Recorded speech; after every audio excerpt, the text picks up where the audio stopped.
2절 너희가 불공평한 판단을 하며 악인의 납보기를 언제까지 하려느냐 셀라. 7절 그러나 너희는 사람처럼 죽으며 고관에 하나같이 넘어지리로다. 최근에 입양한 아이를 학대하고 냉난방이 전혀 안 되는 원룸에 홀로 1년간이나 방치한 양부모에 대해서 징역 1년에 집행유예 2년이라는 판결이 내려져서 시끌벅글했죠. 징역 1년에 집행유예 2년이라는 말은 지금 당장 감옥에 가지 않는다는 뜻입니다. 집행유예 판결을 받은 범죄자는 2년 동안 죄를 짓지 않으면 됩니다. 입양아이에 대한 학대에 대한 기사들이 계속 나오지만 심각한 범죄에도 불구하고 솜방망이 판결이 많아서 여론이 좋지 않은 편이죠. 재판관은 무조건 법리만을 따지는 것이 아니라 정상 참작을 비롯한 모든 사항들을 고려해서 재판해야만 합니다. 오늘 본문인 시편 82편은 하나님께서 천상회의를 주재하고 계신 모습을 말씀하고 있습니다. 욥기 1장에도 하나님께서는 천상회의를 주재하시면서 사단에게 욥의 생명만은 빼앗지 말라고 말씀하셨습니다. 신들의 아들들을 소집하여 하나님께서 재판하십니다. 여기서 신들의 아들들이란 하나님의 권위를 위임받아 재판하는 재판관들이나 통치자들을 말하죠. 본문에서는 공의와 재판에 관해서 두 가지의 내용을 말씀합니다. 먼저 하나님께서는 신들의 아들들이 불의한 재판을 하고 있다고 책망하시는 장면이 나타납니다. 2절을 보면 너희가 불공평한 판단을 하여 악인의 납보기를 언제까지 하려느냐 셀라. 재판은 부유한 자나 가난한 자, 힘이 있는 자나 약한 자의 구별 없이 모두에게 공평하게 적용되어야 합니다. 그런데 하나님께서 재판의 권한을 부여받은 위임받은 재판관들과 통치자들은 힘있고 부유한 자들에게는 너그럽게 대하고 가난하거나 약한 자에게는 지나치게 엄격하게 재판을 진행합니다. 하나님께서는 재판하는 모든 이들에게 불공평한 재판이 아닌 공의의 재판을 하라고 명령하고 계십니다. 우리도 누구에게든지 공평하게 대해야 합니다. 가진 것과 상관없이 모두를 공평하게 대하고 주의 사랑으로 모두를 품어 안을 수 있어야 합니다. 복음은 그 사람의 신분이나 지위나 재산과 상관없이 모두에게 전파되어야 하는 것처럼 복음의 핵심인 사랑도 모두에게 공평하게 나누어져야 합니다. 오늘 만나는 모든 이들을 공평하게 대하고 공평하게 사랑하는 우리가 되시기를 바랍니다. 하나님께서 신들의 아들들, 즉 재판권이 있는 이들이 공의의 재판을 해야만 하는 이유가 무엇인지를 말씀하고 있죠. 7절을 보면 그러나 너희는 사람처럼 죽으며 고관에 하나같이 넘어지리로다. 결국 재판하는 이들도 평범한 인간에 불과하고 시간이 지나면 늙고 병들어 죽을 수밖에 없는 연약한 존재라고 말씀합니다.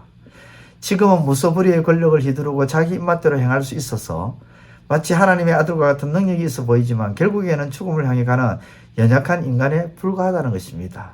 그걸 알고 재판권이 있는 이들이 공의의 재판을 해야 한다는 이유라는 것이죠. 하나님께 재판을 위임받아 아주 특별한 위치에 있지만 하나님 앞에서는 똑같은 연약한 인간에 불과하다는 것입니다. 그러므로 공의로운 재판을 하며 연약한 인간임을 잊지 말아야 하는 것이죠. 그리고 이 땅의 진정한 통치자는 오직 하나님 한 분임을 항상 염두에 두고 살아야만 합니다. 사도행전 12장 22절을 보면 백성들이 크게 부르되 이것은 신의 소리요 사람의 소리가 아니라 하거늘. 유대인들은 헤롯을 하나님처럼 높였습니다. 헤롯은 그 영광을 하나님께 돌리지 않음으로 인해서 벌레에 먹혀 죽었습니다. 하나님께 돌려야 할 영광을 도둑질하는 교만한 자는 결국 하나님의 심판을 받게 되었죠. 그러므로 성도 여러분, 우리가 많이 가진 것 같아도 결국에는 연약한 인간에 불과하므로 항상 겸손해야 하는 것이죠. 특히 하나님 앞에서는 가장 낮은 자세로 하나님께 영광을 돌려야 합니다. 오직 하나님만이 모든 사람을 심판하시는 분이시기 때문입니다. 공의의 심판자이신 하나님을 경외하며 살아가시는 오늘 하루가 되시기를 축원드립니다. 기도드리겠습니다. 하나님 아버지, 우리의 삶이 언제나 공의로운 공평한 삶이 되게 하여 주옵소서. 사람의 어떤 외모나 겉모습 그러한 것들을 보고 하나님 공의롭지 못하고 공평하지 못한 그런 모습으로 살아가는 자가 아니라 공의로우신 하나님을 닮아 공의롭게 살아가는 오늘 하루가 되는 삶이 되게 하여 주옵소서. 예수님의 이름으로 기도드리옵나이다. 아멘. 이제 오늘 받은 말씀으로 함께 기도하겠습니다. 첫째, 하나님의 권위를 위임받아 재판하는 재판관들이나 통치자들은 힘 있는 자나 약한 자나 부유한 자나 가난한 자나 상관없이 모두에게 공평하게 공의의 재판을 하게 하소서.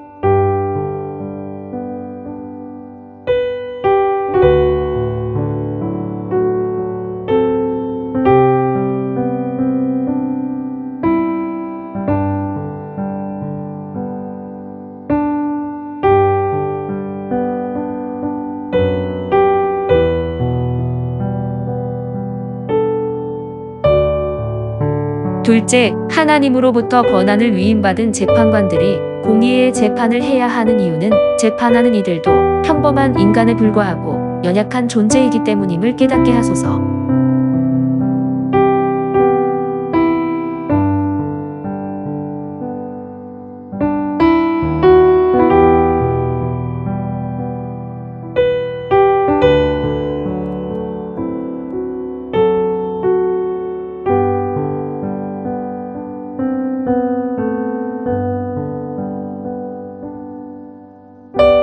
이제 오늘의 기도 제목을 가지고 합심하여 기도하도록 하겠습니다.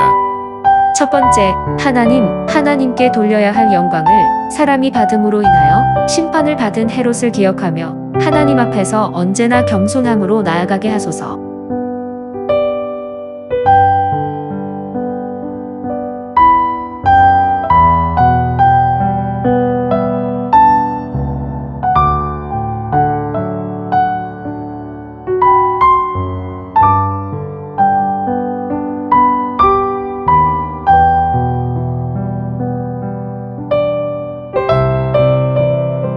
두 번째, 예수님을 만났던 사울 청년이 바울로 변화된 것처럼 예수님을 만남으로 인하여 변화되는 역사가 우리 인생 가운데 일어나게 하소서.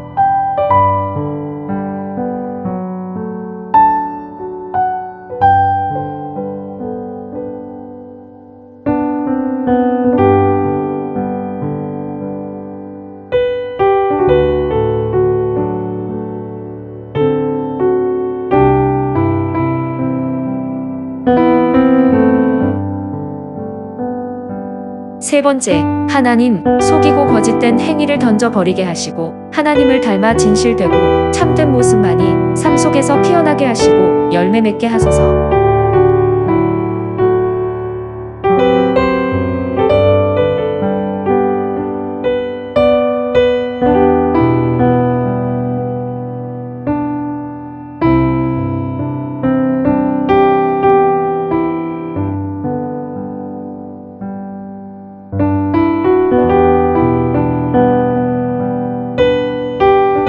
이제 개인의 기도 제목을 가지고 하나님 앞에 기도하시기를 바랍니다.